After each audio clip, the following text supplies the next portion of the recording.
You can stay right there, Batman. This is not an easy thing to do. Okay, so we just started, guys, so come on in.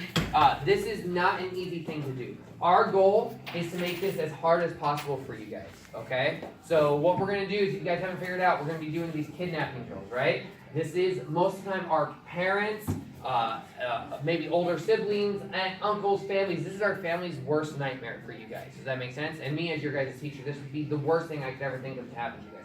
So I hope and I pray to God that this never happens. But in the event that it does, you guys are going to know what to do, and you guys are going to be able to take care of yourselves. Does that make sense? So now let's talk about the situation for a little bit. Most of the time when it comes to kidnappings or anyone trying to take a child or harm a child, it usually tends to be someone who doesn't want a fight. Does that make sense? They want the kid who is not going to fight back. They want the kid who's just that they're going to easily be able to talk to and put in the car and take away. Does that make sense? So, if you guys can fight, make noise, scream, yell for 10 seconds, as long as you can last for 10 seconds, that's all you need. Does that make sense? So, when we start doing this, I don't care if you never really talk, if you're more on the quiet, shy side. I want you to yell. I want you to scream. I want you to fight. I want you to take this 100% serious. Does that make sense? 110% today, okay? So, that means if he's trying to grab me and he's trying to put me in that car, I'm yelling, "Help! Help me! Help! Ah!" Whatever you need to do. This is not my mom. This is not my... Whatever. Help, help, help, help. And it might seem silly when we do this as practice, but if you don't get practice doing this, what's going to happen in real life? You're not going to yell. You're not going to help. So, yes. Boys, I know you don't feel comfortable screaming like a little girl on the top of your lungs. Yes. Like that. I know you can. You can. But when someone kidnaps you, don't be like, "Help! Right. Help!" Scream like a little girl. I don't care. So there's a few points that we want to make sure. This is going to be hard.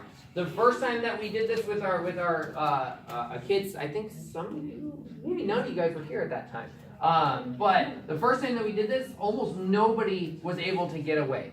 And that's okay, because we're making this hard on you guys. We're not going to make this easy. Also, you have your assistant instructors that you're going to be beating up, and they know what's coming, right? And they're going to have a little bit of gear. So in a real-life situation, it only takes about 10 seconds. That's all you're going to need. But you're going to be fighting for 30 seconds to a minute. I don't care how long it takes them to either put you in that car or for you to get away. Does that make sense? You are going to be fighting, you're going to be moving, you're going to be going. Does everyone understand on that? There's 3 important things that I need you guys to be paying attention to. So, everyone see the car that's pulled up over here? Yes. Okay, so, very important that if this, like I said, I pray to God that this never happens to you guys. But if it ever does, there's things that you guys need to remember and that you need to know. You need to be able to remember what kind of car that is. So, no one look right now, but you need to think about what color it is, what kind of car it is. So, if you're a little older, maybe you can see the type of car, the name of the car, and we'll get it right there in a second. And knowing what kind of car it is, so you can say it's a big brown or purple, whatever it is, SUV or truck or whatever you want to call it, right? And then try to, if you can see it, if you happen to see it, try to remember the first 3 letters of the license plate. Does everyone know what a license plate is? Yeah. Okay, if you don't, it's the numbers and letters on the back of every car. Can everyone see my car right now? Yeah. The black car right there? You see how it has the numbers and letters? Yeah. Okay, so you're going to be looking for the first 3 letters if you can see it. Does that make sense? And it's your job to remember what that is.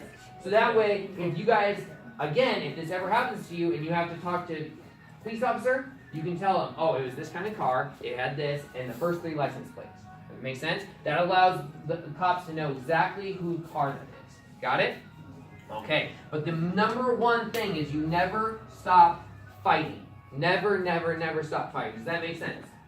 Okay, so here's what we're going to do. We're going to, because I want to let everyone get a chance to get into this and do it at least once or twice. We're going to split the groups down the middle, give it a little bit, and some of you guys are going to stay in here with Sandy, and she's going to get you guys working on some groundwork, and then we're going to be switching you guys out. Does that make sense? Okay, so if you're in here with Sandy, I expect 100% respect, 100% paying attention, 100% work, so that way when you get out there, you're ready to go. Sound good? Okay, so we'll give you the smaller, younger guys. because the bigger guys might be able to get through a little bit faster out there. Okay, so let me have my 9 and 10-year-olds over here. 9, 10. And Jordan, how old are you? 8? Oh yeah, don't read it. So you'll have the younger guys. Okay, so all of you guys.